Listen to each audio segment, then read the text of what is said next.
Redraft we are drafting season. a main event team on FSPC, $2,000 entry team.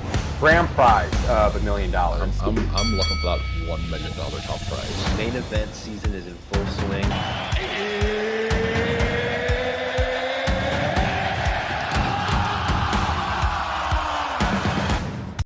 What is up, Fantasyland? We have a monster show tonight in the GOAT District, talking to John Laub, the rookie specialist, about 2025 ready rookies that are going to impact your redrafts and best ball leagues. You're not going to want to miss it. Go grab your popcorn, grab yourself a brewski, and let's get.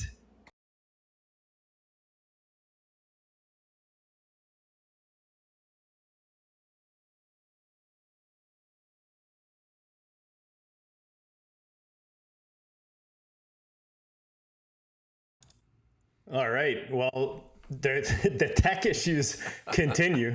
I do apologize. For some reason, the GOAT District intro just didn't roll there. So I know people love the GOAT intro because that's one of the things that kept getting mentioned to Dan and I when we took our little hiatus. But I'll fix that and get it going on the back end. We'll play for you guys. But we have a monster show tonight. Apologies for the little delay and the little tech issues. There wouldn't be a GOAT District if there weren't any little funny business with the tech side of it.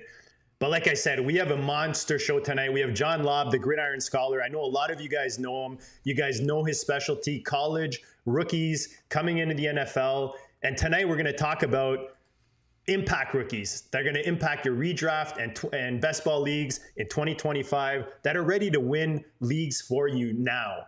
So, Dan, we have a big one tonight. I know how much you love John. I know how much fantasy loves John. He's got the best voice in the industry. I think everybody knows that. You know him as the co-host of the Rookie Big Board with Matt Hicks, rookie and college specialist, as I said, editor and writer, Football Diehards, The Scholar's Playbook. He's a history teacher, which gives him all that experience and passion that we hear on the mic. John Laub, welcome back to the GOAT District. How you doing, brother?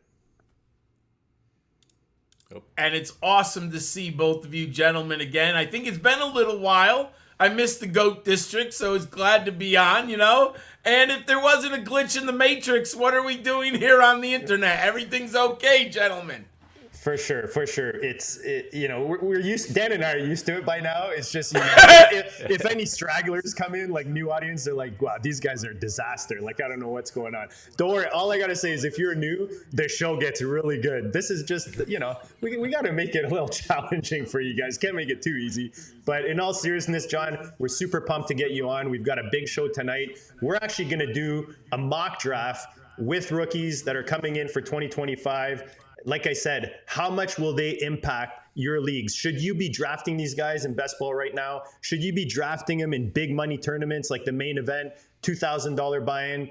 Is it worth you risking that collateral on them? We're going to discuss all that tonight. We've got 8 rounds where Dan, myself, and John are going to be drafting these rookies. Make sure you smash the like button, the subscribe button. As you could tell, we need more support, man. We got to get some tech support in here. You can see my camera's getting wonky. Like, everything's just falling apart tonight. But like we always do in the district, we're going to make this thing work. We're going to give you guys a show. And let's get right into the mock, guys. Let me just switch this over here. There we go. All right, one thing's working. There we go. We got something going here.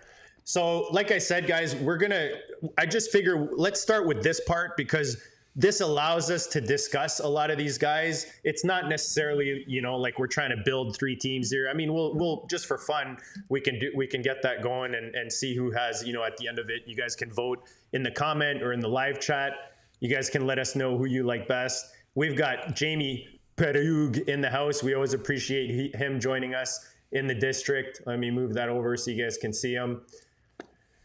So what we're going to do, Dan, I put myself first, not because it's like I think I'm more important. Obviously, our guest is way more important, but I want to hear him speak more. I want to hear you speak more. I'm sure the audience wants to hear you guys speak more. So we're going to make the first one easy. And obviously, I think we all know whether you're looking at who the biggest impact is, whether it's Superflex, 1 QB. By this point, Ashton Gianti is the guy that, people are expecting big things from. Let me just get his name in here. John, Dan, you guys have any issues with that start right off the bat? No. That's, All right. that's how I would start it. Which is what I thought.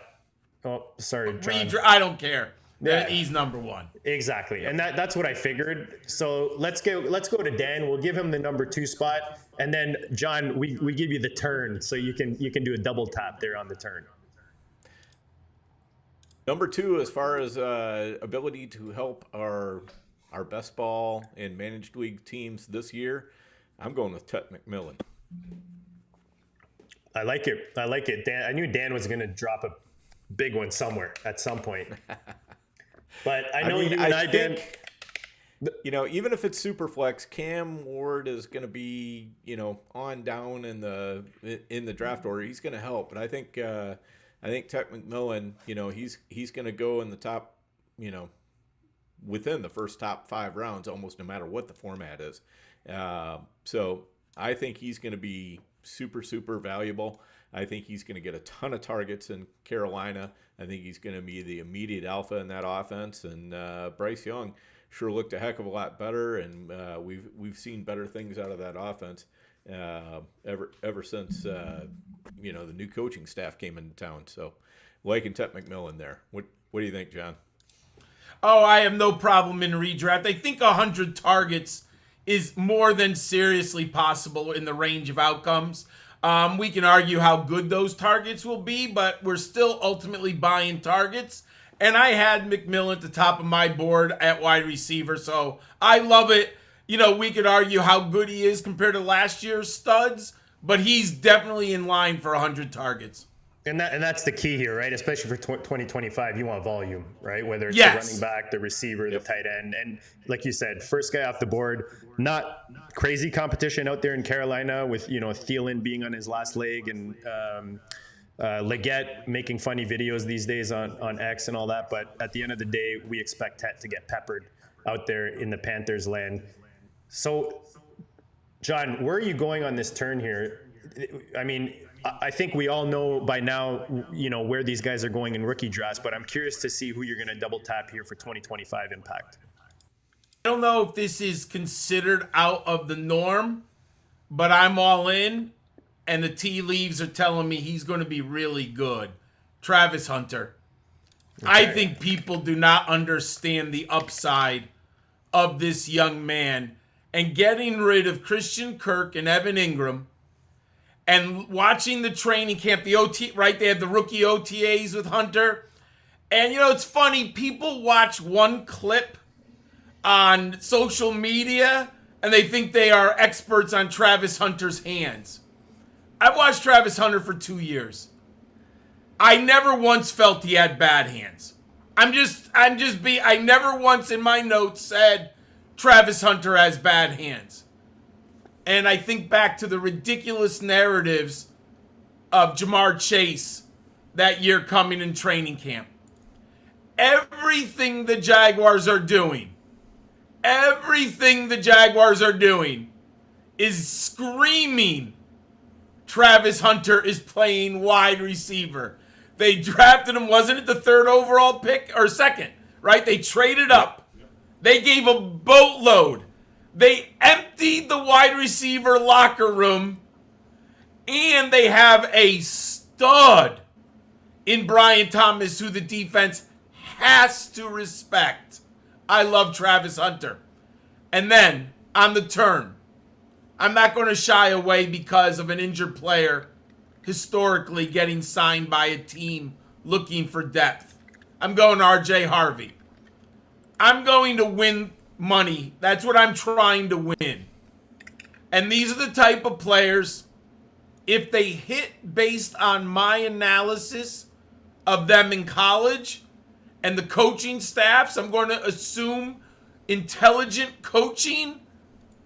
Hunter's going to get 85 to 100 targets, and RJ Harvey's going to touch the football 200 times. I know Dan's happy to hear the Harvey, but let's go back to Hunter real quick, just because that's going to be a topic of discussion. I know Jamie's mentioning there's a bit of an echo. Unfortunately, the way we've got it set up right now, I'm going to try to limit it as much as I can by muting John's mic whenever I can, but there might be a faint echo in the background, so we do apologize. That's what we were trying to fix before we came on, which was the delay. But you know what? We'll make it work. Like, we're doing the best we can, so we apologize for that. Hopefully it's not too disturbing to you guys watching and following along, because there is some great content coming, as you guys can see. So Hunter, obviously the discussion, John, this year is how much offense is he going to play versus defense. It seems like they've got him all over the field in mini camps, and like you said, kind of in the interviews, that's what we're hearing. Dan, do you have any concerns with Hunter at 3? Where are you with Hunter, and is he a guy you're drafting in big money leagues right now? Yeah, I'm definitely not going to shy away from him too much because of the fact that he does have such immense upside. I don't know how many snaps he's going to play on offense versus how many snaps he's going to play on defense, but I do feel pretty strongly that when he isn't on offense, he's probably going to be way on up the target tree, either the first or second look. So, there are targets or there are snaps and routes, and then there are snaps and routes. So, as long as he gets a high target percentage on those snaps and routes, which I think will happen, I'm totally happy with it. What's up, Joe?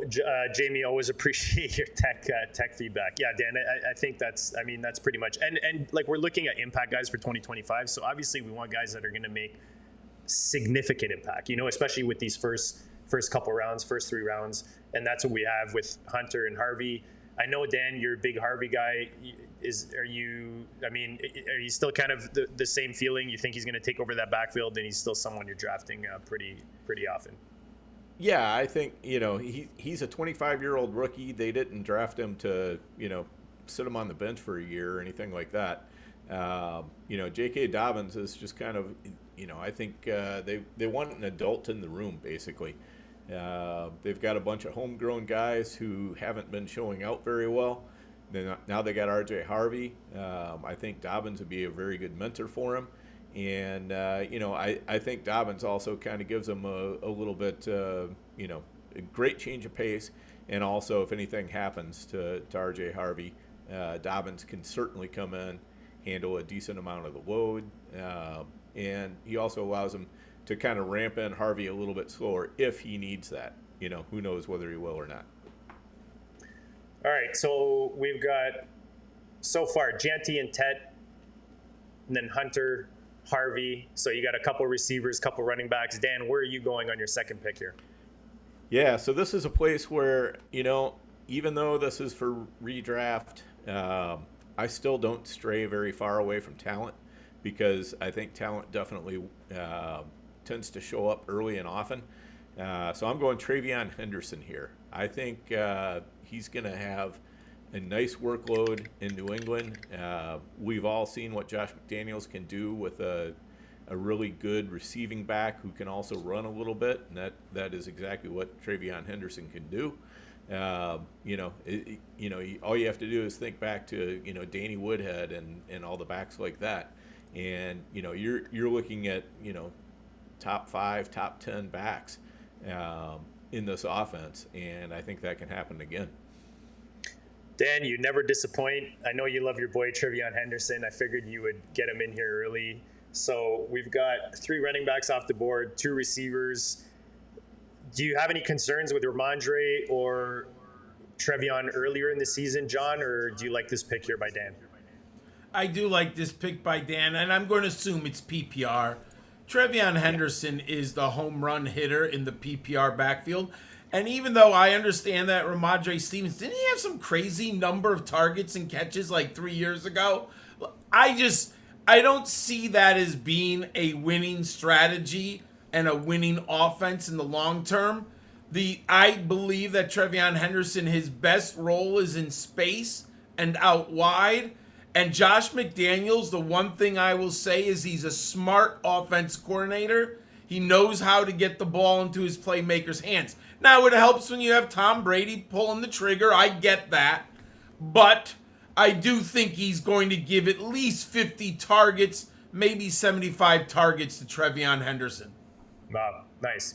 So we do expect the volume out there. And, with Drake May coming into his second year, you got to think that offense, they've got a new offensive coordinator. You got to think that that's going to roll a little smoother in New England on the offensive side of the ball. Hopefully Diggs can get healthy earlier than, sooner rather than later and help out on that end. So I'm on the 2-3 turn here. You guys left me one. I know there's concerns with Najee Harris being out there with the Chargers, especially giving us 4 seasons, over 1,000 yards, hasn't missed a game. But it's hard not, Dan, you talked about drafting talent. It's hard not to take this guy. Omari and Hampton is where I'm going to go for my first pick off the board.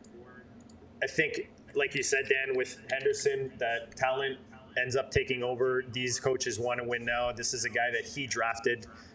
Of course, they signed Najee, but they signed Najee prior to the NFL draft. So you got to think that Hampton, if not right away, maybe he, I don't know. What do you guys think?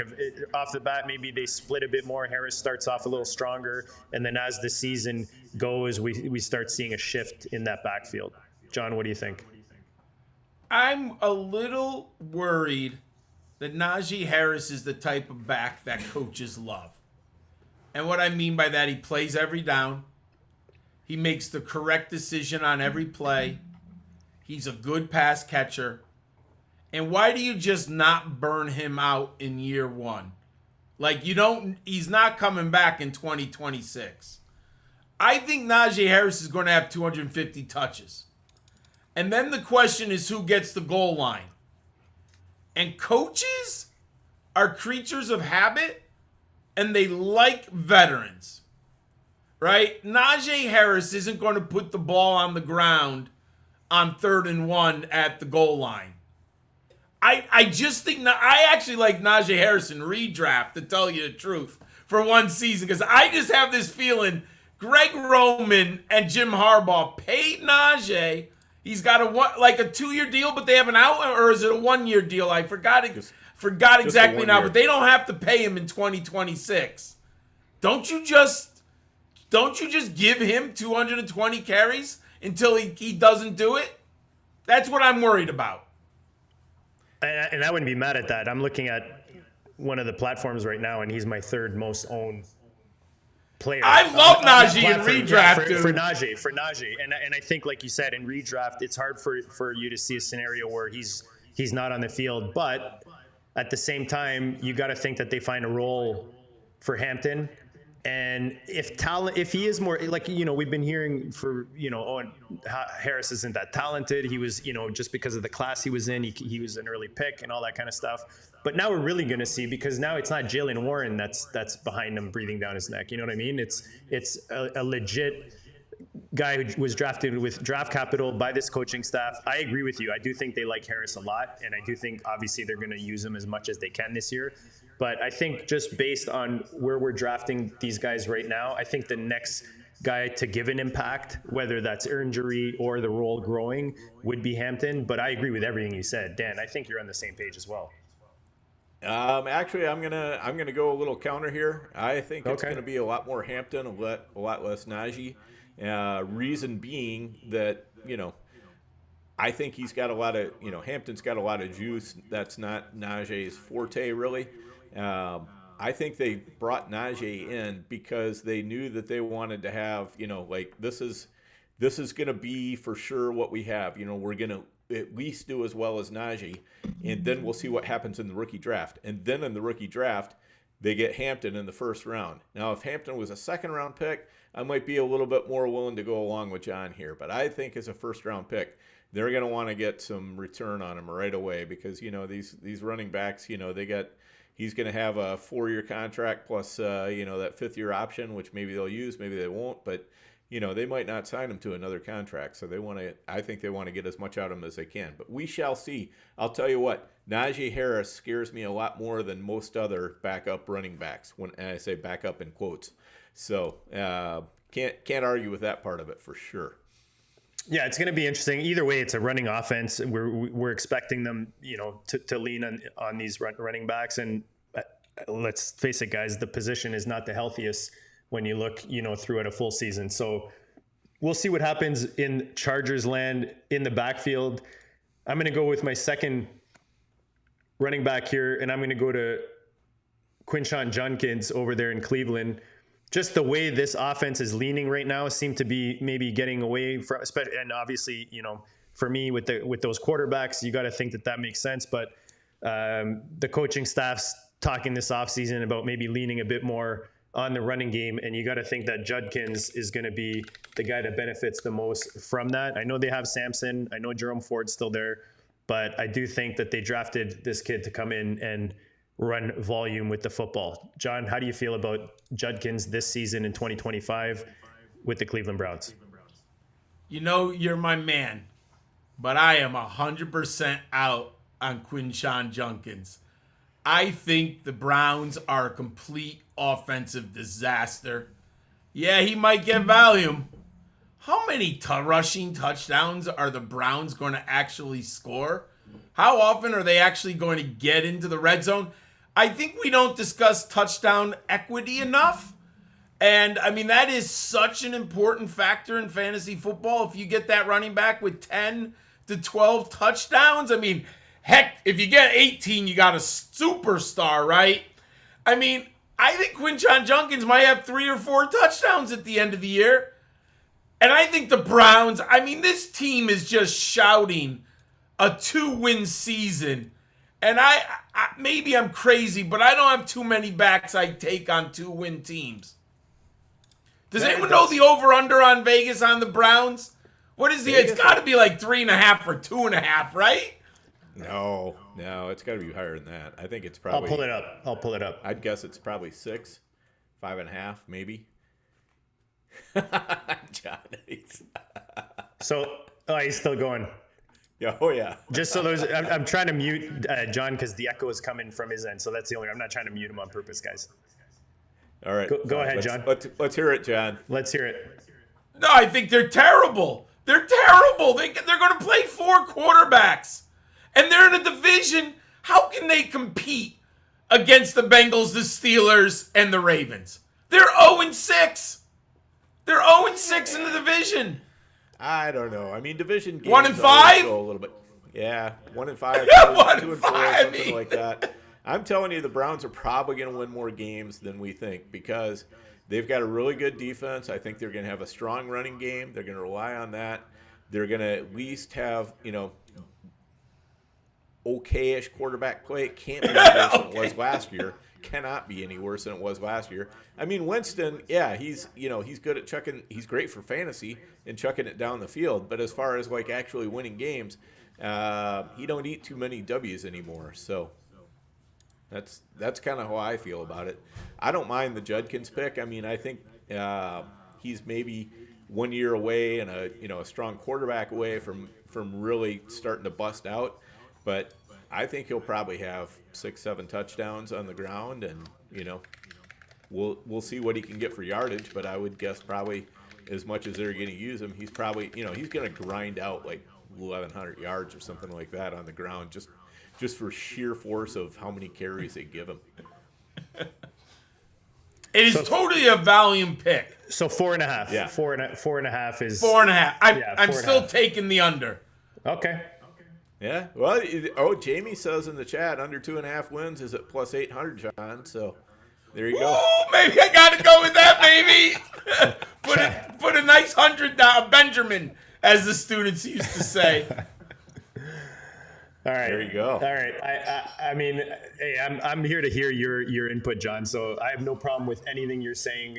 Cleveland, is going to be a coin flip, as they call it, with how this offense is going to go. Jamie will tell you, man. He's a Browns fan, so Jamie will tell you what he thinks with regards to how many wins they're going to get or how many touchdowns. But I have a feeling like Dan. I think that just with sheer volume and just the way the offense is going to lean on the position, I think Judkins can squeeze it out. For me, to be honest, after those top 6, it's you can go so many different ways. You know what I mean? There's a cliff. There's a cliff. There's a cliff. So Dan, let's go back to you and see where you're gonna, and let me know, is this your kind of teardrop? Was the teardrop the last pick? Let me know just before you make your pick or as you make it where you think the tiers with what we've done so far, just so that the audience can kind of know, where where they can expect more or less production in 2025 from these guys, even if they're going one after the other. Yeah, I think basically the teardrop is probably right at Judkins. I mean, John wants to put him on one side of the line. I want to put him on the other side of the line, but that tells you that's right where the teardrop is. So, we're all pretty much in agreement that the first 6 are, they're players that you definitely want.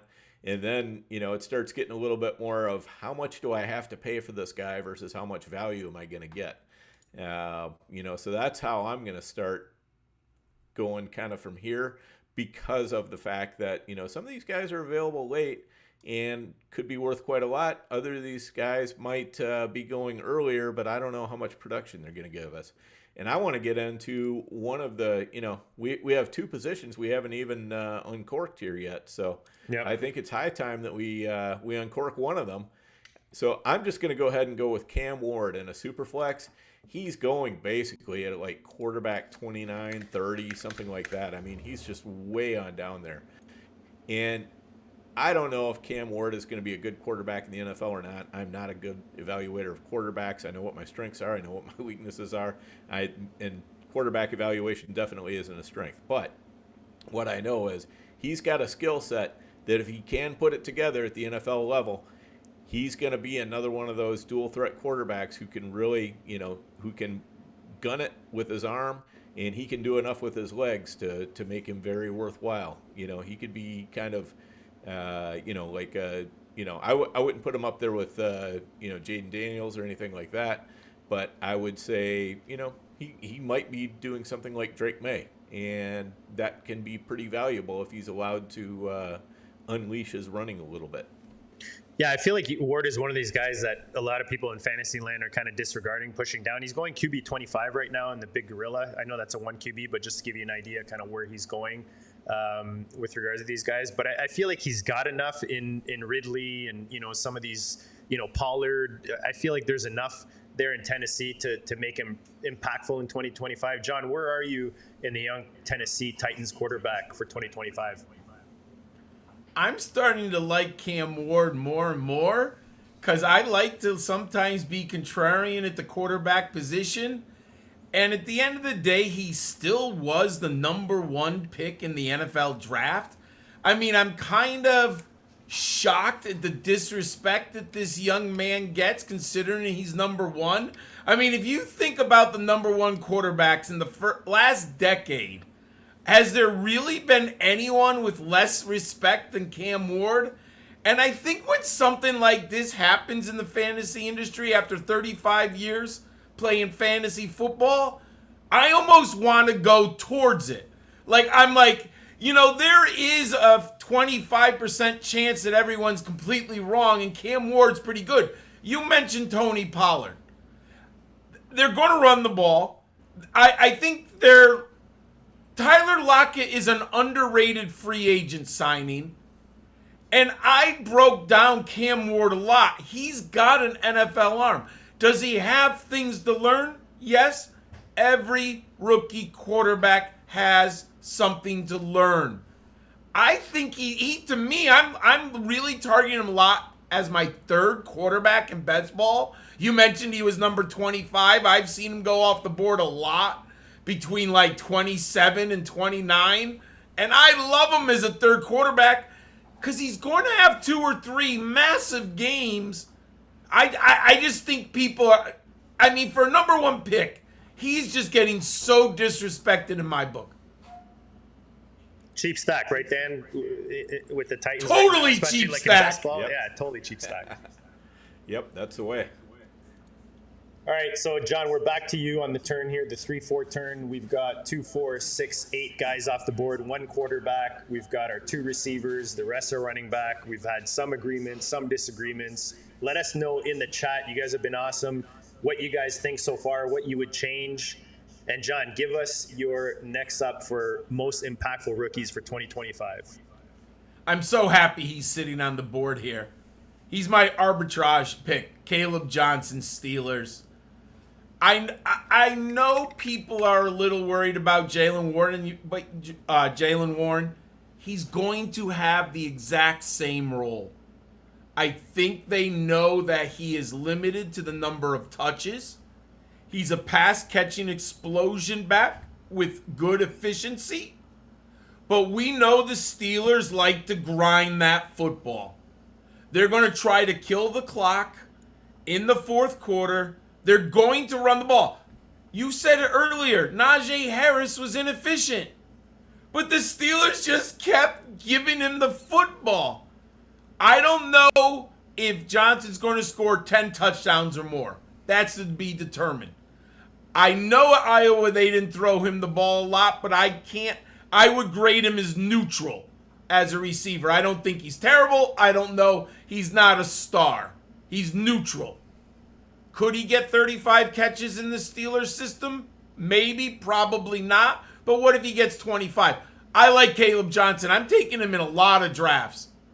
I like it. I love Caleb Johnson coming in as a rookie and where he landed. I don't mind where he landed. And Jamie says I would take him over Judkins. I got to admit, man, I went back and forth, Jamie. Like I was, kind of deciding between the two. Dan, I'm curious to hear what you think. I know I don't think you're as big a fan of Caleb necessarily, unless he's grown on you. I don't know. Well, actually, I was a very big fan before the draft happened. When we went to the Steelers, I'm like, that's great. But we also have Arthur Smith, and we've got Jalen Warren there. And Arthur Smith loves him some committees.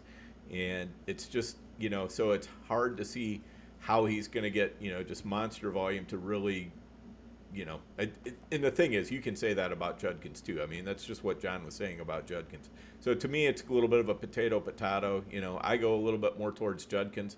I certainly don't mind Caleb Johnson, but, you could go either way in my book.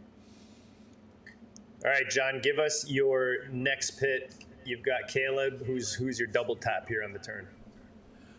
Very interesting player here. So I think there's another tier break at this point. I'm not in love with any of the tight ends, and there's clearly no second quarterback I'm going this early.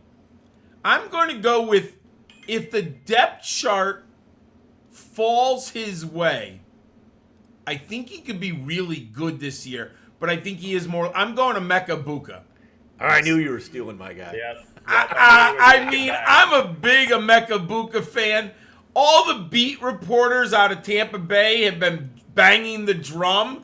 I was like, when I'm reading about Emeka, I'm like, did they ever watch him at Ohio State? I mean, I think they did, but they were like so enthralled with him. And I'm like, man, he is the perfect complement to Mike Evans and playing on that inside. And then you have Jalen McMillan. Obviously, the Chris Godwin is the challenge, right? How much is left in the tank?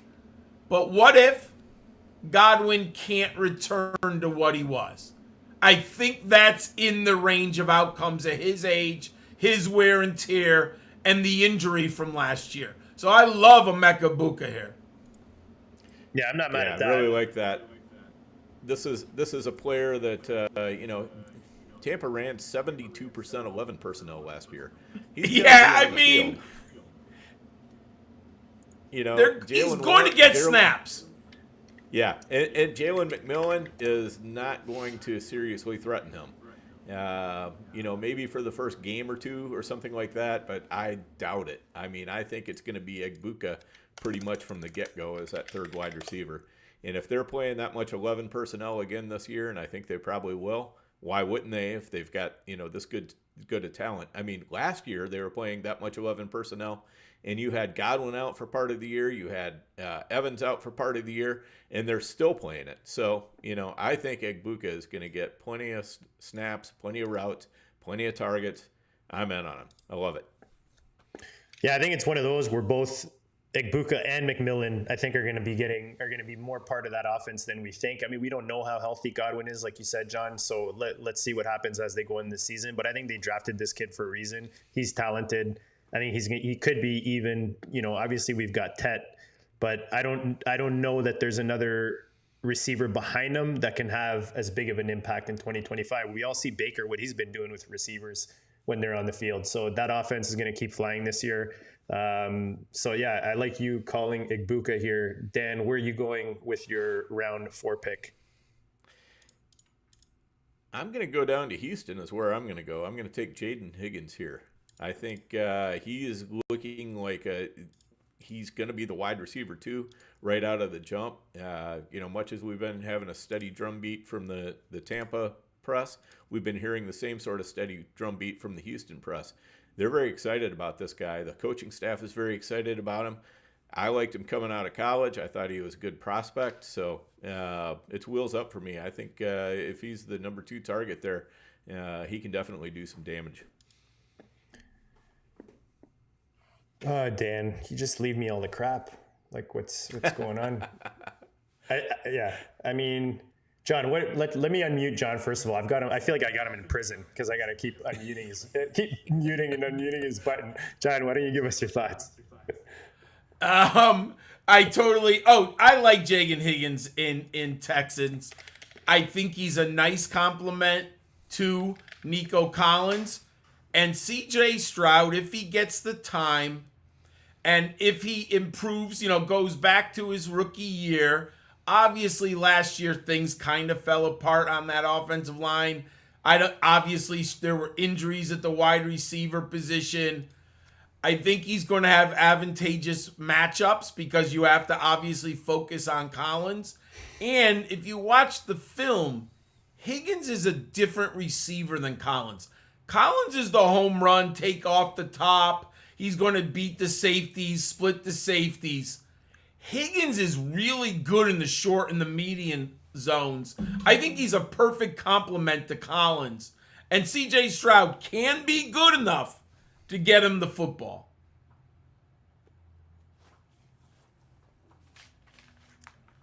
All right, we're reading the chat. Joe's trying to get me to take my Colt as it next pick here. He's trying to get a tight end on the board, I think is what he's saying. But I'm actually gonna go.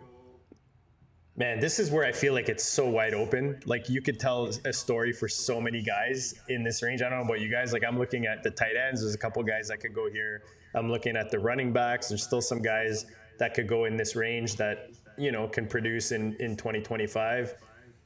But I'm going to go with Bashal Tutin. And I'm a big Travis Etienne guy this year in redraft and best ball. I think his price is awesome. I love that Liam Cohen is now in Jacksonville, and we're going to see this offense kind of taking the next step and seeing a guy like BTJ and Hunter there. But I am not a big fan of, what's his name, Tank Bigsby at all. Like for me, last year he had an opportunity to take that role and show that he's versatile and he can do a bit more of that 3-down action. And I don't think he showed that. I think he's very limited in what he can do in the backfield. And I think Tutin comes in, he's drafted by this regime. And I just think that him behind Etienne, as much as I want Etienne to do well, and I drafted him that way, I think obviously he's going to start week 1 and we'll see what he does with it. But just in case he falters or if we have some kind of injuries, I think a guy like Tutin can come in and really kind of take hold. Because like I said, Liam is the guy that drafted him. He's bringing him in. And I think we see that offense ascend this year in 2025. And I think Bichelle can be impactful in our drafts, especially he's going at a pretty decent price. Dan, what do you think? I know you're a big Tutin fan, like in Dynasty, but how do you feel about him for 2025 and that Jacksonville backfield? Yeah, I've definitely got tons of Tutin in Dynasty. Really like that, and I think he's the future there. But that said, ETN is certainly going to cut into his carries and all of that. He's got fumbling problems he needs to iron out. I could see things not going well for Tutin this year, but I could also see them going very, very well. I've been taking him anytime he's been falling in drafts. I had a good bit of him earlier before the draft, before the NFL draft. And since then, not taking quite as much of him, but I really like what his potential is because he's a guy that as a prospect, and John will probably laugh at me, but as a prospect, he kind of reminded me of Jamal Charles. Now, I'm not saying he's going to be Jamal Charles as a pro. He's not going to have that outcome. He's not going to be on the Chiefs. He's not going to, things are going to probably play out a little bit differently for him. But as far as his skill set goes, I think he's in that ballpark. All right, John, tell me I'm crazy. John, can we No, see? I don't think you're crazy, because if he could get those lanes like Jamal Charles used to get in Kansas City, Yes. I mean, there were times when you would watch Jamal Charles and he would not be touched, that Kansas City offensive line, and he was just so good at the second level. He just outran people. Jamal Charles was an unbelievably good running back. Now, Tune has to stop fumbling the ball. That was a concern on the college tape. That's also, I've heard rumors, at Jacksonville, they weren't happy with him putting the ball on the ground. That's to be determined, but I don't think, Dan, that's crazy analogy, no. All right, good deal. Oh, JD, you're muted. JD. Apologies, rookie mistake. I was asking John. I get the fumbling thing, but for me, it's kind of like drops with receivers. Like, I get in the NFL once they get there, but how often, John, do we see guys that come into the league and we say they have fumbling issues and it's not necessarily an issue when they're in the NFL? Or do you see it more often continue when they get to the NFL, especially in their first season? Oh, hold on. In the pros. However, there are exceptions to every rule. And, I think we all remember Tiki Barber and the Giants and what danger he was in and getting benched, and then he worked on it and he fixed. Now, that's obviously the extreme end of success. But as long as he's not putting the ball on the ground, 3 times out of every 100, we're probably all right. You got to keep it to a minimum. But the statistics say that follows you. But I kind of want to look at every player individually. I need to see. He's the type of player. You know what I need to see? I need to see a preseason game, and I need to see some touches in his hand. Is he being more consciously aware of holding on to the football? All right, Dan. When Tootin becomes the Bucky Irving of this year, and Etienne is like the Rashad White, which is possible. Yep. Which is possible when that's another scenario that I could see kind of playing out. But all right, I'm gonna go with my second pick here. Again, this kind of range is tough. I mean, there's another running back I think that some people might take in this range here, but I am actually going to go with Luther Burden. And again, I know it's crowded in Chicago, but I think that when you have these new coaching regimes come in and they get to draft their guys, they want to make a mark. They want to put a stamp on the team that they're taking over. And I think that Burden is one of those guys where he's kind of being pushed to the side by a lot of people in fantasy, especially for redraft. Similar to Ibuka in the sense that they're thinking, okay, there's already guys ahead of him. We've got Odunze. Odunze, let's face it, as much as I'm a big Odunze guy, I've got him in Dynasty. I'm drafting him right now in redraft. He's got a nice price. We don't know for sure what we have there. I think is safe to say when it comes to Odunze in the NFL. DJ Moore, you're hearing all kinds of stuff. It's all over the place. I'm a big DJ Moore fan. You're hearing he's going to get traded. You're hearing he's got an attitude problem. You're hearing, the coach, Ben Johnson loves him. Like, it's all over the place, I find, just from my own, kind of scheming through the internet there. But, and then, you've got Loveland. We don't know if he's going to be on the field early in the season due to his injury. You've got Komet that's still there. You think Caleb is going to take a step forward. I just think that I could see scenarios where Burden comes in and becomes more of a factor earlier than we think in the season. And I think if that happens, it will be very impactful for our best ball in redraft leagues. John, I'll go to you first. I think Burton is the high-end upside. I think it's going to be a very tough target share. And I do think if Burton is going to be successful, that means Caleb Williams takes a massive jump up in production, who I actually like a lot this year. I do think he will be better. Rome Odunze is still sitting in that locker room. And he was a top 10 pick in the NFL draft last year. I'm still wondering who is going to lead this team in targets. Obviously, I do think people are thinking Luther Burden's going to be Amon-Ra St. Brown role. That's to be determined.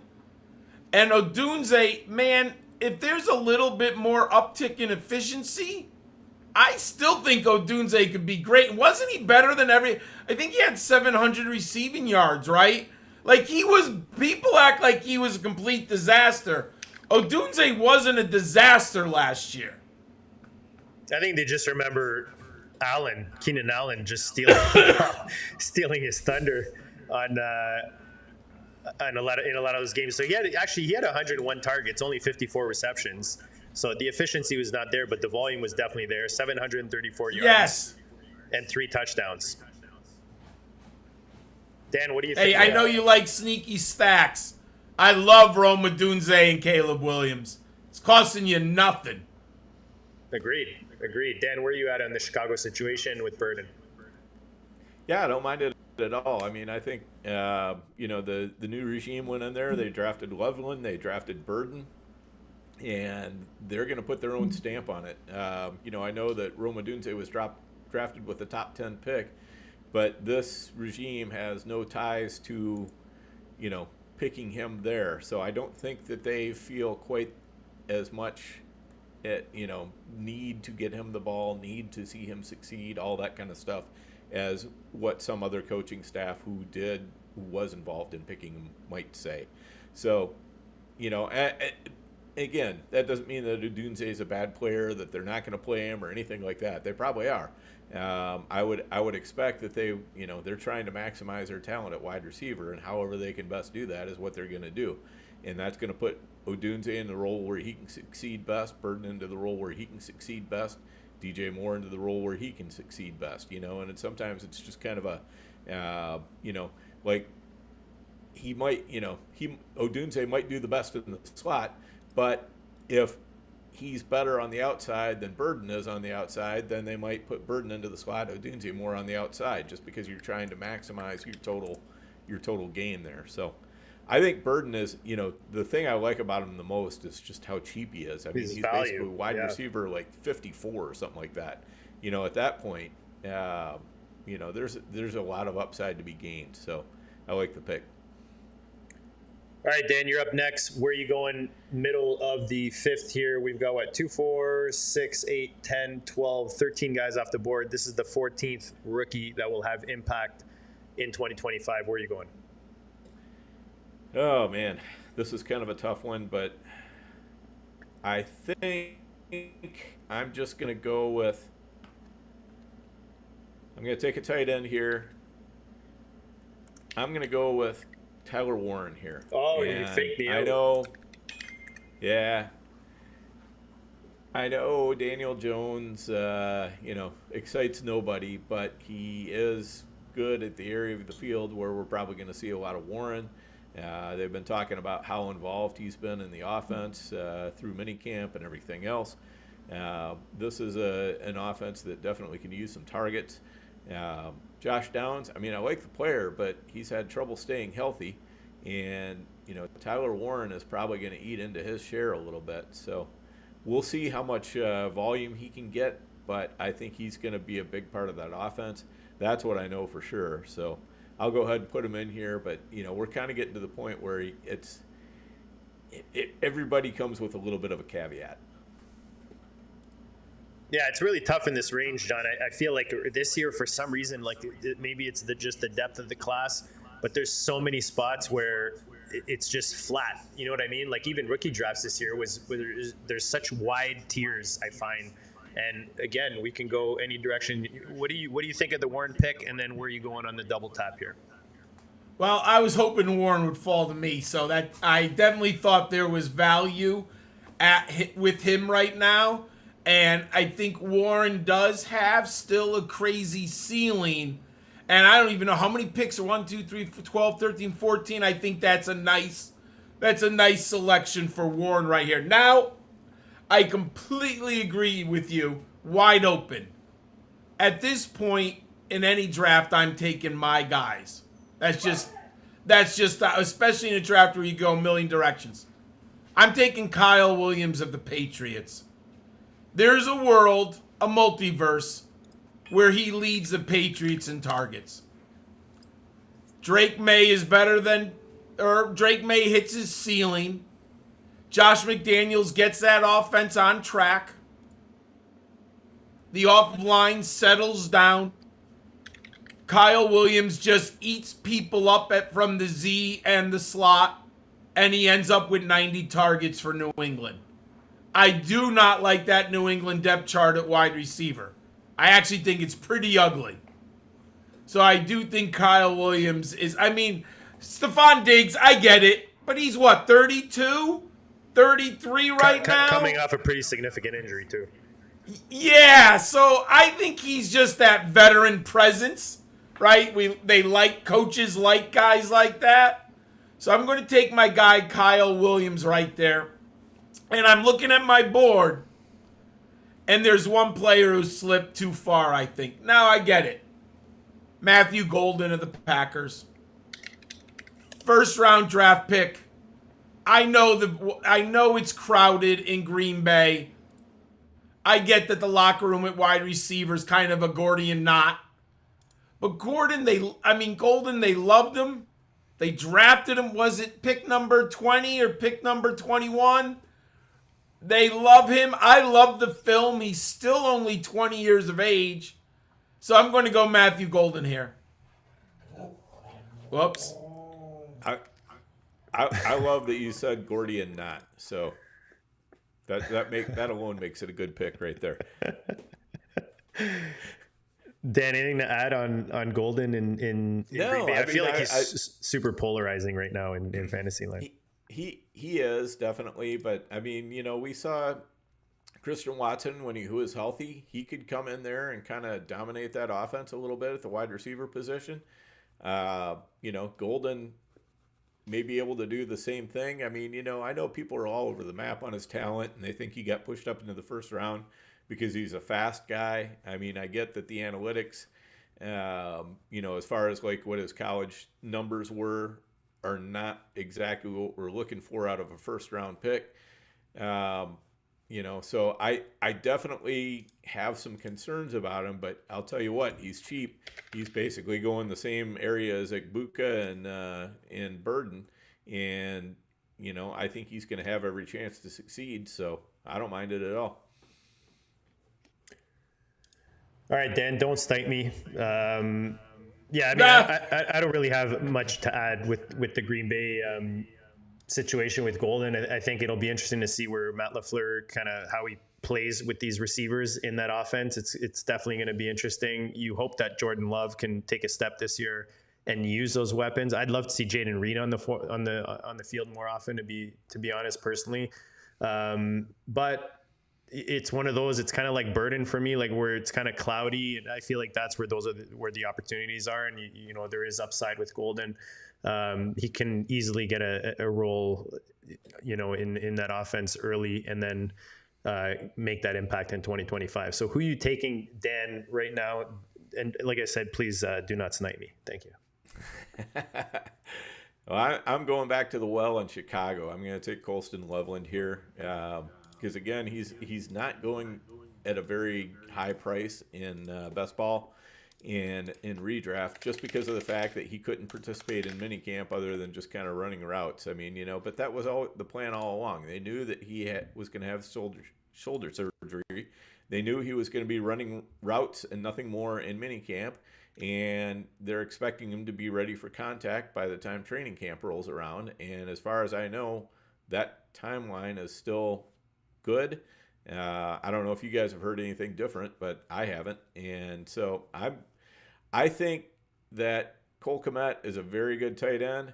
But I'll tell you what, once again, I think, these guys want to kind of put their stamp on the team. They drafted, Loveland 10th overall. So that tells you what they think about his talent. So I think they're going to try to get him integrated into the offense as quick as possible. I think there's potentially room for both him and Kmet. So I don't mind taking Loveland here at all. John, he was my tight end one coming into the draft. My only concerns for 2025, I love Loveland. Like that sound, excuse the pun, but in 2025, my only concerns, like Dan said, if he's healthy, I mean, I'm all go. Again, it's kind of like Burden. Like there's a lot of pieces in that offense. It's going to be interesting to see if they just push Kmet over to the side right away and he's able to take that role, or are we going to see Kmet kind of have one last hurrah a la Najee Harris? What do you think, John? I think Kmet's going to have a last, not a hurrah, that's the wrong way. Will Kmet have 2 or 3 big games? Yes, because he'll get lost. Haven't we seen in the last 2 years, like Kmet, like wide open on those 35-yard touchdowns, like not even a defender in the box. You're like, he just gets lost, and Ben Johnson's smart enough to do that a few times. But is Loveland ready to step on the field and get 85 to 100 targets? I don't think he's there right now. He's really young. And aren't you still, I think Kmet's a better blocker. I think it's honest to talk about that. And these coaches like their tight ends who can block. All right, I'm going on the 6-7 turn. You get the mute going there. I'm going to start off with Dan. You did take, as usual, one of my picks, but I'm going to stay at the position, and I'm going to go with Mason Taylor in New York. And this for me is, well, he's another guy. He was my second favorite tight end going into the draft. I just love, he's just smooth looking out there, find space. We saw him play with Jaden Daniels. He had 3 seasons of 36-plus receptions and over 348 yards in all 3 of those seasons. So he's seen volume. He's younger at 20. He's just going to be 21, I think, when the season starts or something like that, around that range. But let's face it, we talked about it in previous shows, Dan, narrow target tree. And that's definitely something I see in New York with only G-Dubs at receiver, Breece Hall in the backfield, and nothing else there for Justin Fields. So I just think that this kid is going to be part of the offense early.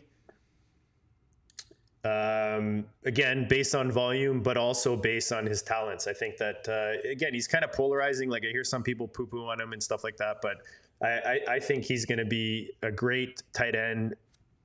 Dynasty wise, I love grabbing him, especially where he's going in rookie drafts for those tight end preems. But especially if I can grab like G-Dubs and Justin Fields earlier in best ball right now, and I can get Taylor later on as that New York stack, for me, that's just money.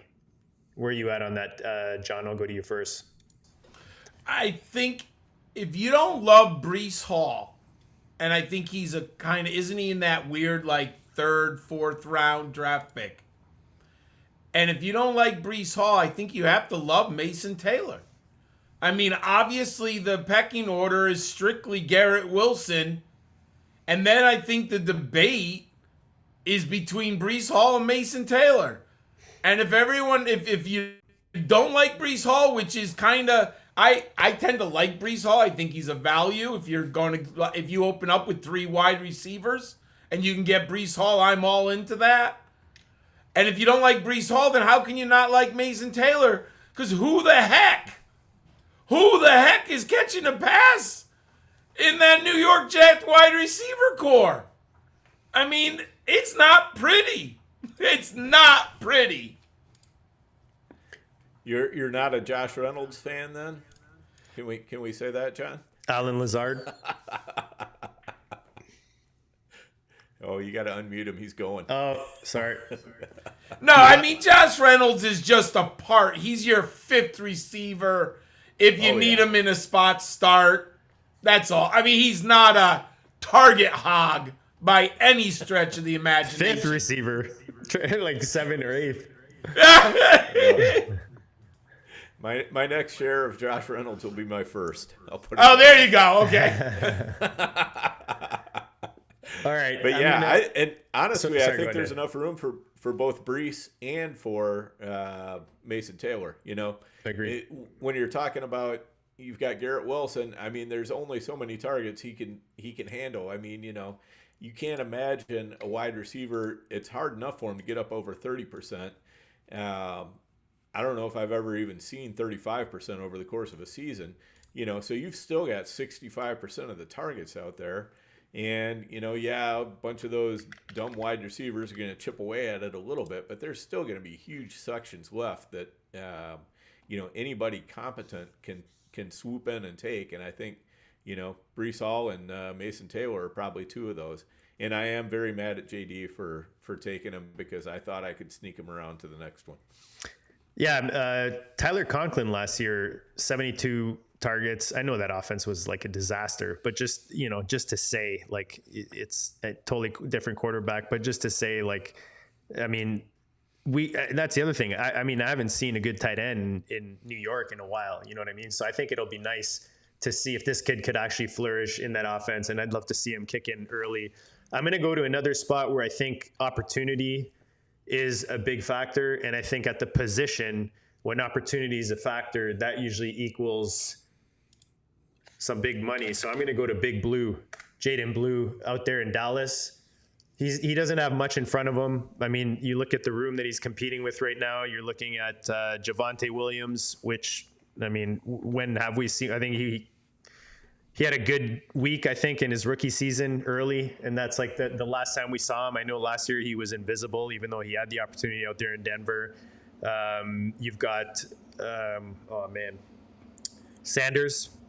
Miles Sanders, who, was great maybe as a rookie coming into to Philly, but I don't know that he still has juice to kind of become to the point where he's going to take on a significant role in that offense. Maybe he does, but I just feel like the running back position, especially these young, hungry rookies, they just need the opportunity, I feel like, in a lot of scenarios. And there's no bigger opportunity right now than in Dallas.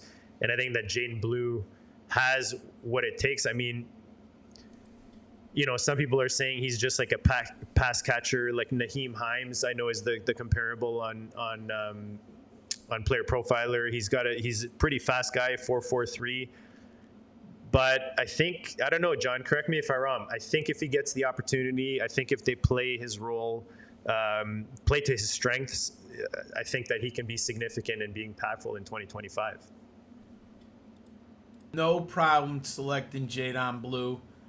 I've got him in probably 15 to 20% of my drafts right now.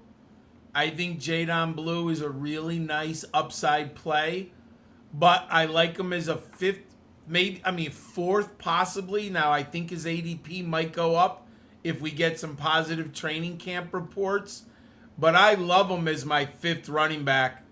But I understand the range of outcomes is very wide. For sure. Very wide for Jaden Blue.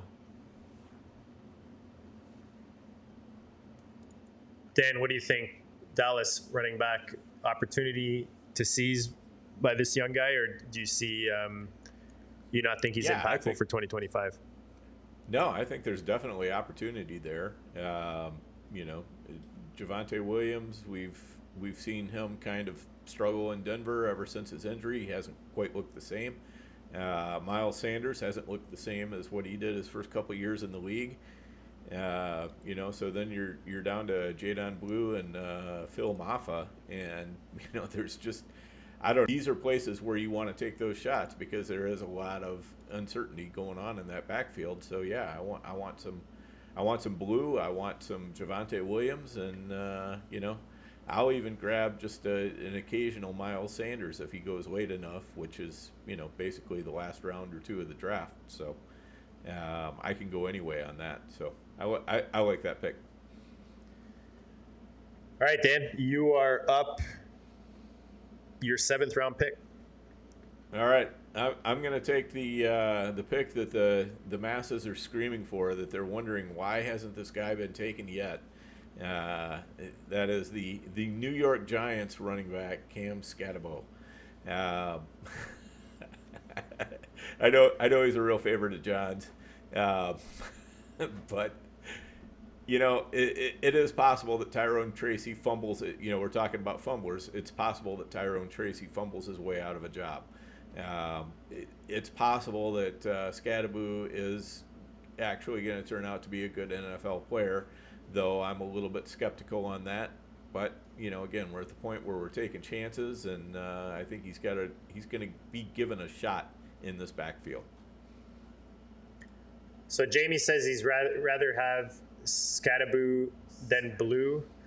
I'm a little more bullish, John, on Tracy than I think a lot of people are right now. I just think that what we saw last year was pretty decent considering that offense with Tyrone Tracy. I think that he's going to kind of stay in his role. I don't know. Do you think Scadaboo can come in and give us more production than maybe Jadon Blue can?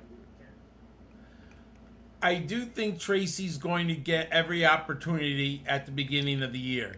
And I like Tracy too. I thought he played good football last year. I really did. But the reason why I shook my head is I think Scadaboo is worth drafting here. I was going to take him on the turn. Even if I don't like a player, I have to factor in that I could be completely wrong on the analysis. And then injuries always happen. So when I was looking at my board, I was like, Scadaboo's just sitting out. I got to take him. So I thought that was a very good pick at this point. Now, what will happen, let's say, knock on wood, I don't want it to happen, but Tyrone Tracy gets hurt in week 4. I mean, isn't Scadaboo going to be the number 1 waiver wire pickup immediately in every redraft league? 100%. So I think he's a little dependent on injuries in the depth chart. Now, will he be overly efficient? That's where my concern is, but the volume should be there if he's the undisputed starter. All right. Yep, totally agree. John, where are you at on this double tap? This is a very tough spot right now because I definitely was looking at Scadaboo. Let me think quickly because I had taken. What? This is where I feel, Dan, where no matter who I put into my queue, by the time it gets back to me, they'll probably be gone. Well, I wanted Jadon Blue or Scadaboo. But I mean, hey, this is what drafting's all about. I'm going to go a player I like maybe more long term, but maybe the depth chart falls his way a little bit. Tight end Terrence Ferguson of the Rams. I mean, if you read how much the Rams organization likes this young man, and didn't they take him in the 2nd round? They spent a decent amount of draft capital on this tight end. And if you did watch him at Oregon, he's uber athletic.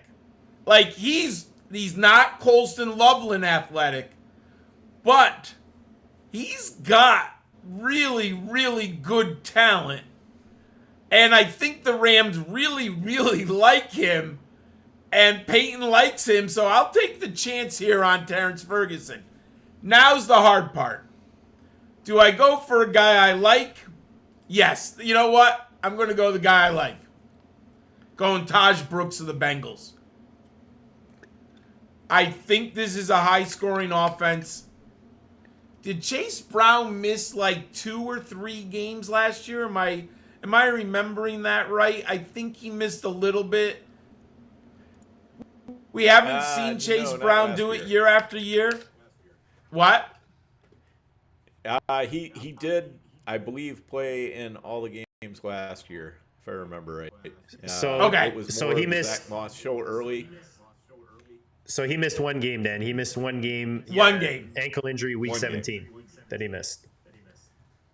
I'll take Taj Brooks here because I do like him Dynasty long term even more. And I'll go for what if. Again, I hate banking on injuries.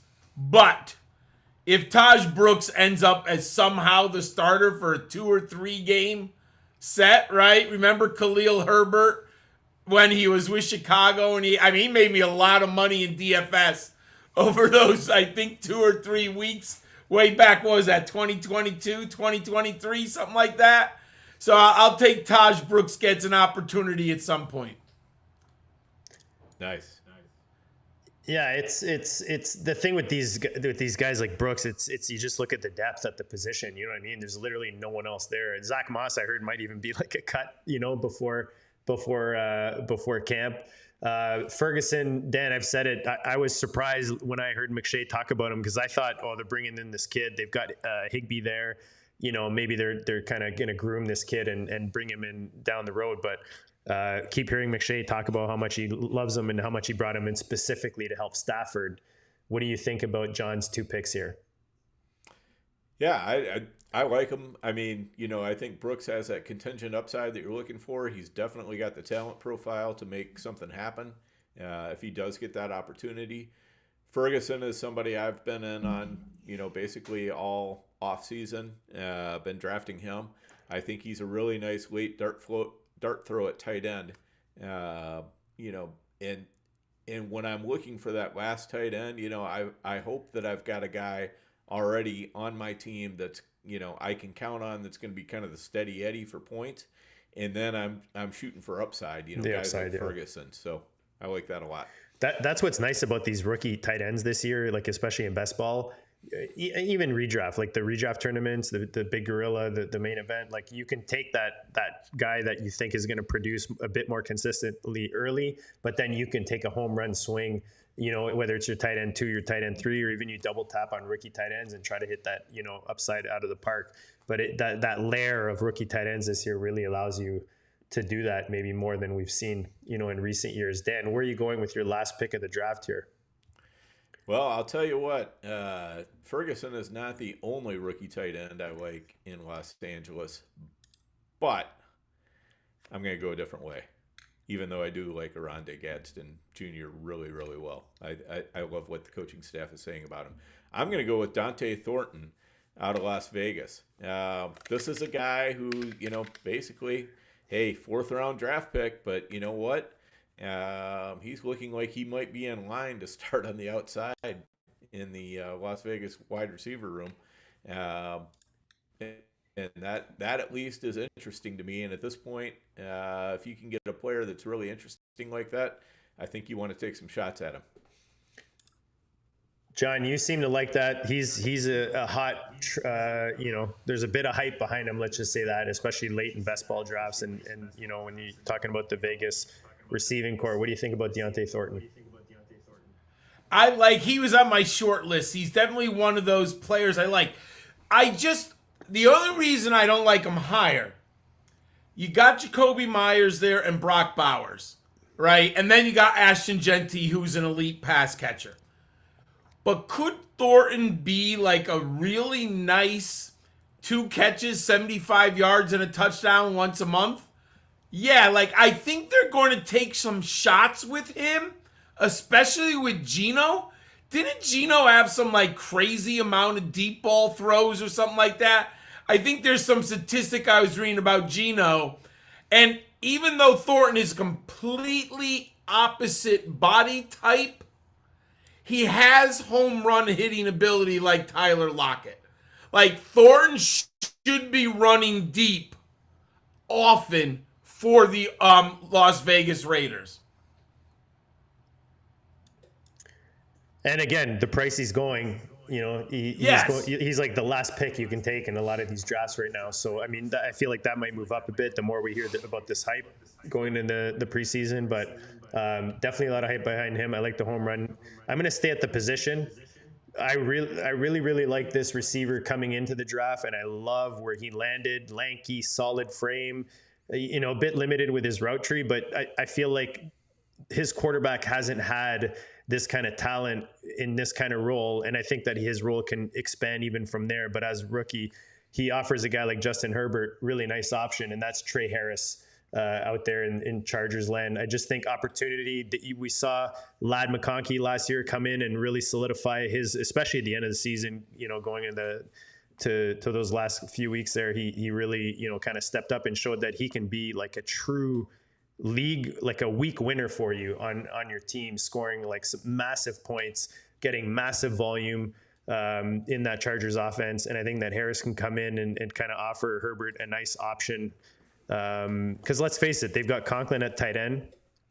Nothing crazy. I think they drafted a tight end as well in the draft, but nothing, I don't expect anything too significant in the first year. They bring in Conklin. I gave you guys his numbers earlier. He's not necessarily a game changer. I think he will give Herbert some reliable targets.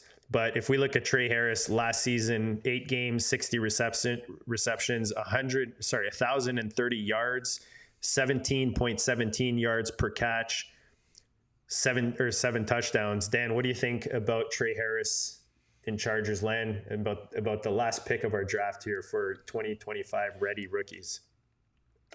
Yeah, absolutely. He's got a really nice opportunity sitting in front of him. He could easily be, one of the top 3 receivers in that team, and possibly he could end up starting on the outside, which is going to put him on the field a lot. I think that they're going to be playing a good amount of 12 personnel in Charger land, but I think Trey Harris is still going to, he doesn't have a ton of target competition, basically, is what it comes down to. So I think, when he's out there running routes, he's going to get a good amount of targets. So I like the pick. I think that's a fun one as well. John, what are your thoughts on the young receiver going to LA?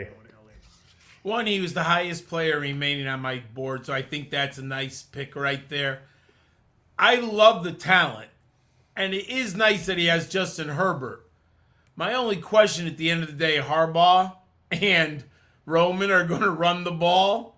So how many targets is he going to get there? I think his ceiling is capped. But I do like Trey Harris. And who knows if game script ever goes away. The only other wide receiver I'd like to mention is Pat Bryant. I thought a lot about him, the Denver wide receiver. I think him and Harris are an interesting argument, the two of them. Yeah, Bryant's a guy that, like, I draft with Dan and I draft with Harry Snowman. You guys see him sometimes in the chat. And Pat Bryant's a guy that he just keeps coming up, whether it's a rookie draft, late in a redraft, especially if you grab Bo Nix, you can get him later on. Yep. And maybe you missed on Sutton or the RJ Harvey, to kind of make her, if you're drafting Ingram. But I feel like Pat Bryant is kind of like that nice, it gives you something with Bo Nix later in drafts, and we're hearing nothing but positive talk about him by anytime a team kind of makes a statement with a pick and then just like they're gushing over him, you know what I mean? Every time you see an interview, Pat Bryant's like that guy right now, and I feel like Fantasyland was a little slow to catch up to that. Just overall rookie drafts and now in redraft drafts as well. Dan, what do you think? Give your thoughts on Bryant. Yeah, I'm definitely in on Bryant as well. I mean, JD, you and I have talked about him. We took him in several of our leagues. I was definitely pushing for him in a couple of those leagues, and I didn't have to push you too hard. I'll tell you that. So I do like him a lot. That kind of the player I still wanted to get in there that I never did was Brashard Smith. Roto World kind of blew his cover a little bit today by talking him up, but he's been kind of hiding in plain sight in KC, because you know what? You got dusty old Kareem Hunt, you've got Glass, Eli Mitchell. These players are not going to stand in the way of anybody who's really any good, and he is the one guy who can really catch passes on this team. Who, I know Kareem Hunt can, but he is so dusty, and I think he could carve out a role right away, even though he's a 7th-round pick. I really like Rashard Smith in KC. I think he could get into that Jerick McKinnon role and do some damage with it. I was going to come back to this after a brief word by our friends over at the FFPC. But, John, if there's a rookie that we haven't maybe talked about that you would maybe consider squeezing into this draft, is there someone that we haven't mentioned that you think is going to be super impactful in 2025, or at least has the potential to be? I do think there's an outside shot. Devin Neal, the second half of the season, gets this job in New Orleans. I mean, is New Orleans... I should have looked these up. What is the Saints over-under to? I'd love to know. I mean, rookie quarterback Tyler Might be 2.5. Shuck. So No Derek Carr. They have the same over/under as the Browns. Put it that way. 4.5. Are you serious? Yep, they're the only two teams at 4.5 right now.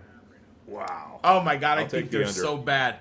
Wouldn't it make sense to trade Alvin Kamara at this point in time? Why are you taking a veteran running back with something in the tank?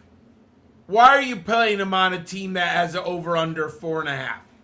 It doesn't make any sense from a salary cap, from a coaching perspective. Like, none of it makes sense to keep him on that team. Send Kamara to the Chiefs, right, Dan?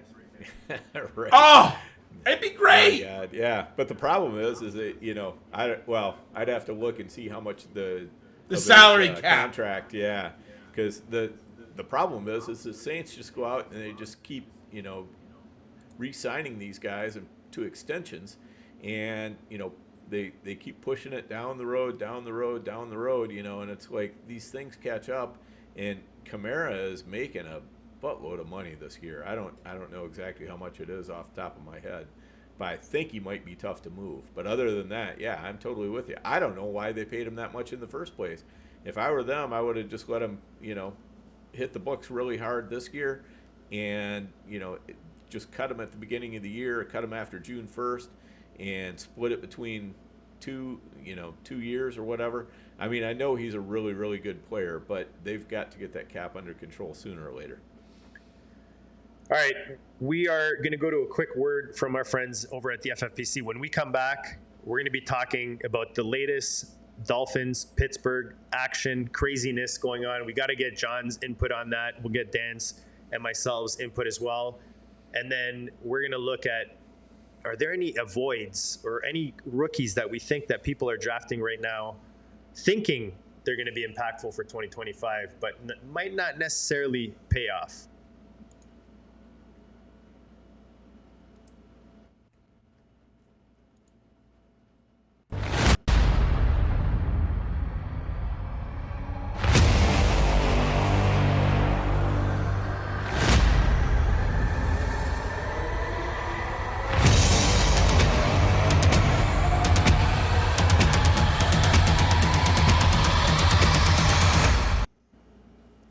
All right, we're back, guys. If you're not on the FFPC, myffpc.com, they've got everything you need. $5 up to tens of thousands of dollars to enter. You've got the big gorilla right now that's running $350 buy-in. You got the main event, 2,000 buy-ins, $1 million to first. You've got super best balls going, all kinds, triflex, superflex. They've got the BBT, which is 125 buy-in best ball tournament for $300,000. If you're not already on the site, make sure you use the code DRBALLER, DRBALLER, and you'll get $25 off your first draft. John, is there anyone we haven't mentioned or didn't talk about in that segment that is not necessarily going to pay off, or that you see people drafting, whether it's best ball, redraft, expecting something in 2025, and you just don't think that's going to happen? I'm surprised, and maybe I'm wrong, but Tyler Shuck, I just don't understand why anyone would touch the Saints quarterback. Even opportunity, I just don't. I was low on him coming out. I was surprised how many people really liked him. I'm shocked he was a second-round pick, but the Saints are very desperate, so I do get on the field. But there's just no way I'm taking him in any scenario. I guess let's go to the other quarterback, Jackson Dart. I was interested to see if he's going to go off the board here. I don't know how much opportunity he's going to get. How long are the Giants' schedule, man? Did the NFL just screw the Giants over with that opening schedule? I mean, aren't they underdogs in their first 5 games? I mean, they should be 0-5 right out of the gate. And then what are you going to do if you're the Giants? And I don't think Dart is ready. I think he really needs that Carson Palmer, Patrick Mahomes, sit on the bench for a while and learn the NFL game. But they might be desperate and put Dart on the field. I think that's just, and people are going to pick him up in super flex quarterback, which I get it. we've all been desperate in Superflex at the quarterback. But man, I'm just really worried about him in year one. Yeah, he's going round 12 right now, Dan, in the Superflex BBT. Oh my. On FFPC, that's for $100,000 to first, $35 buy-in. And Dart not getting drafted right now, Dan, in drafts like the Big Gorilla that I can see anyways from Fantasy Mojo. Yeah, definitely. And, you know, it is Superflex, so when we're talking about Superflex, we don't judge, no matter what, when you're looking for a quarterback. This is a judgment-free zone. So I get it, but, yeah, they really need to let him sit on the bench for a year, I think.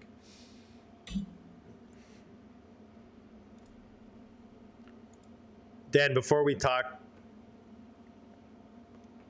I don't even know where to, like, wrapping tight ends coming out of retirement, I guess, you know, like, I feel like when yesterday's news came out, you know, we're all trying to think like, oh, which tight end are they going to go out and get? You know, you start thinking about, and then all of a sudden you get the news today and you're like, where did that come from? But before we get there, is there anyone that we haven't talked about yet that you think people are maybe getting a little ahead of when it comes to their impact 2025? Yeah, the one I'm just not seeing how it's going to work out is going to be Jack Beck. I know he's a second-round pick, and, you know, he's going to Las Vegas and all that, but I don't think he's got a role on this team. If he does, I just don't see where the targets are coming from. I think, especially if Dante Thornton is running ahead of him, and it definitely seems like he is, that makes things really, really tough on Beck. I mean, I've got to start hearing something positive coming out of training camp, out of mini camp. I didn't really hear anything other than, yeah, he's here, he's working. And that's not what I want to hear on a rookie receiver. John, what are your thoughts on the receiver out and getting less hype than Thornton right now in Vegas? The way I look at the pass distribution chart in Vegas, I think Jack Beck is the odd man out right now. He's too redundant to Brock Powers and Jacoby Myers. And Thornton, and I'm not the biggest Thornton fan, but he has a role in this offense as a home run hitter who attacks the safeties. He was impressive at moments at Tennessee. What the Raiders can get out of him is to be seen. But are you going to take Brock Bowers or Jacoby Myers off the field to put in Jack Beck? I just don't see that right now.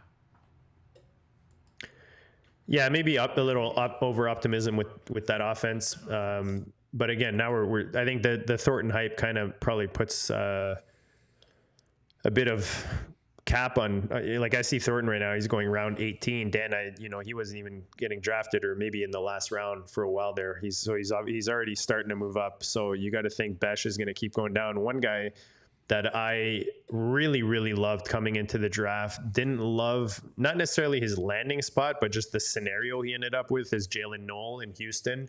I think I'm with Dan. Like, I'm a big Jaden Higgins guy. I think he's going to find a role. You've already got Collins there. I just don't know that Christian Kirk is going to die as quickly as people think.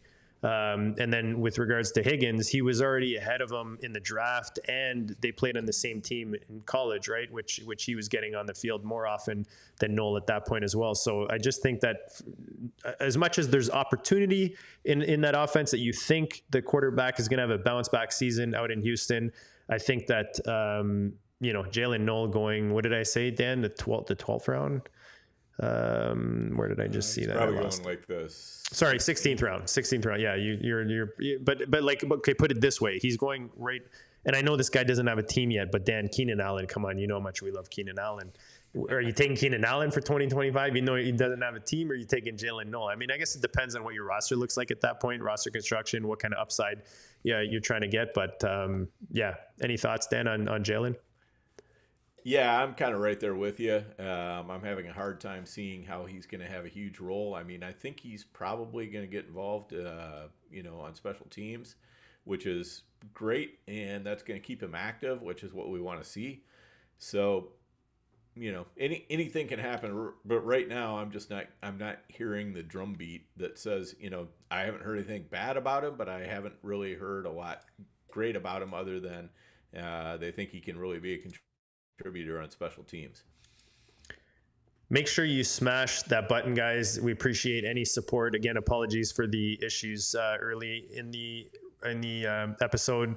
We're trying to give you the best content possible. We'll get it right. We'll get it right then eventually. It's only been like about almost 10 years now, 9 years, whatever it's been. But no, look, we appreciate all you guys tuning in. Jamie, we've got Player Profiler in the house. Shout out to them. They're loving their guy, John Laub. We've got Jamie Perug, Joe King, Mason Spain, who was on our show actually last episode. Make sure you go check that out on the channel. He gave some pretty nice nuggets. We had some pretty good conversation there. Now we've got Jamie specifically asking, and I was going to go here. I know today we're talking rookies, but a lot of craziness, John, in the NFL these days, especially at the tight end position. I know Dan was a big Freiermuth guy this offseason with regards to redrafts and best ball. I feel like he takes a hit. I feel like Jalen Warren could take a hit now that Jonnu goes to the Steelers. Waddle, for me, is a little more sexy, a little more attractive with Jonnu gone. And now today we hear the news that Waller's coming out of retirement. Darren Waller from the Giants going to the Miami Dolphins. Just give us your thoughts on this craziness and let us know how you think this impacts fantasy, where maybe there's an opportunity. Well, I'm totally upset because I have a fragile tight end build on 2 Dynasty teams, and on both those builds, Jonnu Smith was the star of my fragile tight end. And you know that GIF in which the guy's he's sitting at the table and there's a fire around him. He's like, everything's fine. Like, that's how I feel with my fragile tight end build with Jonnu Smith going god darn Pittsburgh. It would be hard to be at a place worse than Pittsburgh coming off the season that Jonnu Smith, and I did not expect him to replicate last year. I thought that, the way the injuries, the way the depth chart, Tyreek was down, but at least I thought he was a starter. I don't even know right now in a 14-team league, is Jonnu Smith really a starter? And now Freiermuth, if you have Freiermuth, you're in the same position, right? They're with Arthur Smith, who rotates backs and tight ends in a Aaron Rodgers off. What is happening? I want to cry. It's just so bad right now from a fantasy perspective. Dan, do we want to know how much Muth ownership you have right now? Oh, it probably wasn't as bad as you would think. I was talking about there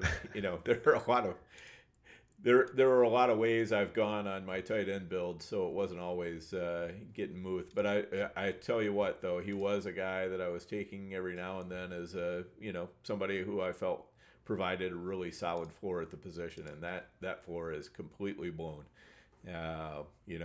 Nobody destroyed value at the tight end position any more than what the Dolphins and Steelers just did with this trade. When they were talking about it a couple months ago, I was going, please, no, just let this be one of those stupid NFL trade rumors that never actually goes anywhere. And sure enough, of course, that's the one that happens. And I've got a decent amount of Jonnu Smith too.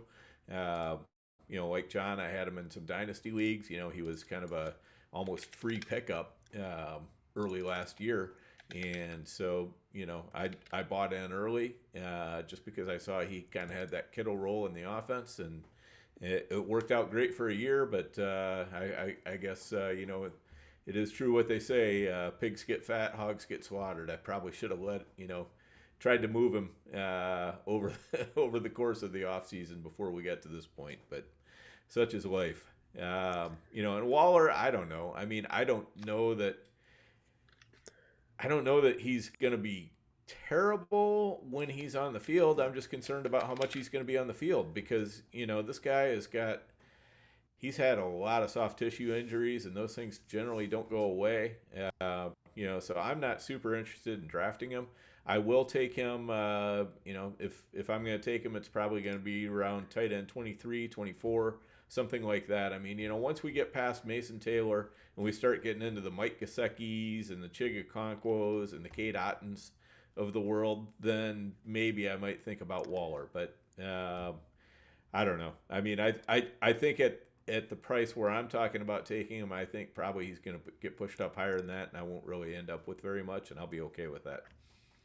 Yeah, giving us tight end 13 in 2023. The last season he played 12 games, 74 targets, 52 reception, just over 550 yards and 1 touchdown. So, I mean, I wasn't big on Miami's offense, period. I get A-chain in some builds, but I think I had 6%. I just looked it up. I had 6% on John New and 3 or 4% I had on Freiermuth. So they're not two guys that I was necessarily drafting. I think this might help the running backs in Pittsburgh, just getting bigger bodies on that line. And I don't know if they're going to play 2 tight end. But you got to think that helps the running game a bit in the line, ahead of Rodgers. It helps Rodgers a little bit, I guess you could say. That he gets a little uptake with the talent that's around him, and when he's older now, so he can't necessarily take off, so he's going to look for that kind of safety blanket, and now he's got 2 of them, so I think that helps him as well. I think that's it. I was trying to see if there was another question that was asked, but I think I lost it. Where was that? We started. Yeah. All right. I think that's it for the questions. You guys have been awesome in the chat tonight. John is always awesome. John, why don't you remind the people where they can find all your goodness on X, on YouTube, and anywhere else that you put it out. Actually, you had an announcement recently. I don't know if you want to talk about that, but you had an announcement recently that you just brought out on. I saw it on the X anyways. So if you want to bring that up, this would be the time for you to share with the audience. Oh, thank you very much. Actually, yeah. Follow me on X at Gridiron Scholar 91. I couldn't afford the A and the R when I signed up. I think it's 10 years ago now. It's hard. The years go by. I forget. Are you so Dan's, it was are you Gridiron Dan's Scholar cousin? 91. What? Are you Dan's cousin? He couldn't afford the E in his handles. They only give you so many E's on your typewriter before you know that the keys wear out. That's all they gave me. So, but I did actually come out. If you mentioned, I love my college fantasy football, and I finally did something I wanted to do for a while. I bought a domain name, and I designed a website. So who says you can't teach old dogs new tricks? I mean, I've spent the last month building this website, nice. But it's College Fantasy Football Hall of Fame, and what I wanted to do was memorialize players in college football, league champions, like I am the commissioner of the CFF Kings Classic at the Fantasy Football Expo. We actually voted. I think I had 10 members on the panel, and we all voted for 5 of the best college fantasy players since the year 2000, and we're writing profiles and putting it up. So I'm trying to do a site that's a little different, that is memorializing our great hobby. I mean, obviously you mentioned it. I'm a history teacher, right? And all of us are in this hobby. We do this great thing.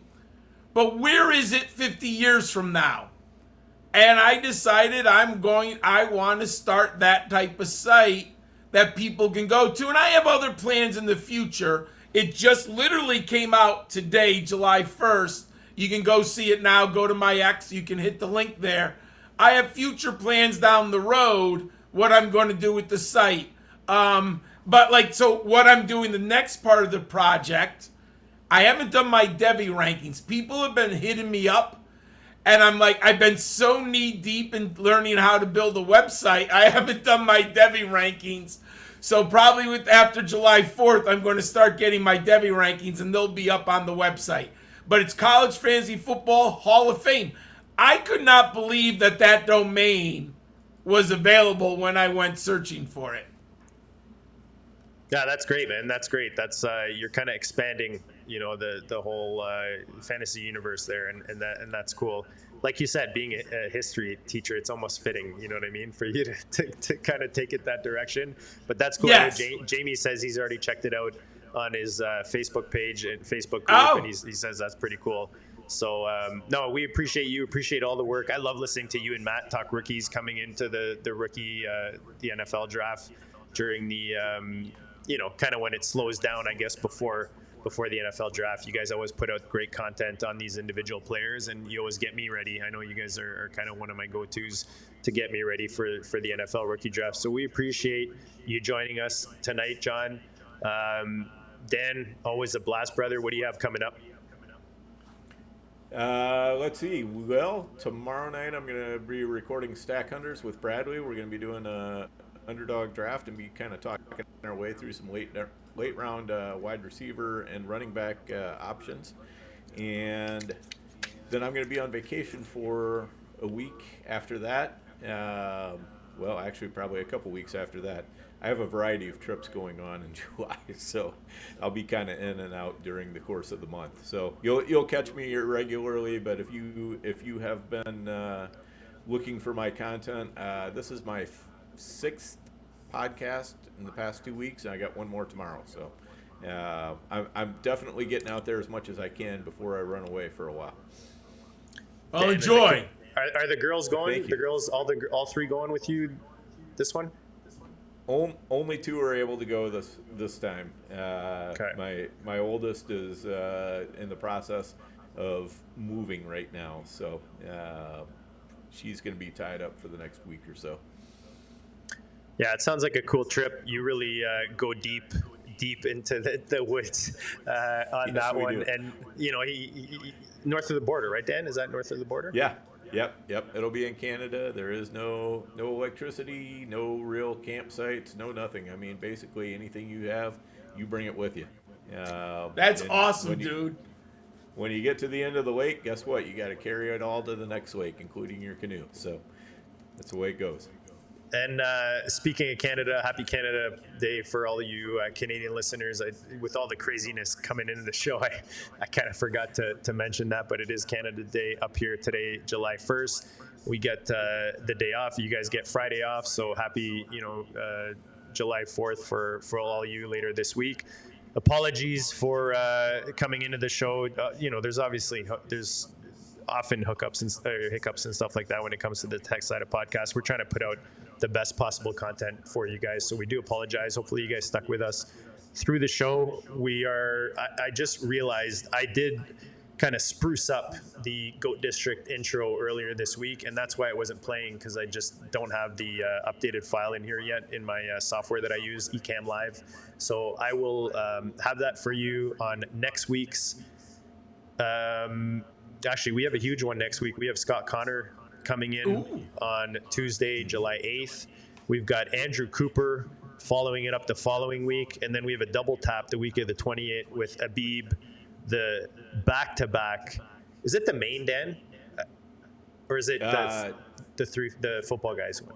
No, it was the football guys. The football guys, okay. Because I said that the other day, and I kind of hesitated. I'm like, wait a minute, was it? No. So either one's impressive. It almost makes it more impressive because the field is bigger. It is. It's a bigger field. It's like the main event of like the World Series. It's like the biggest field, not the biggest buy-in. So he's a back-to-back winner on the FFPC. He's coming in on July 28th, July 29th. You've got the voice of the Buffalo Bills and ADP chasing with Mike Shopes, our buddy. I'm in a slow draft with him right now. We split a couple 125 BBTs every offseason, and we've got number 1 going right now. We're going to try to do the live, or the next one that we do together live on stream for you guys on this channel. So make sure you're subscribed.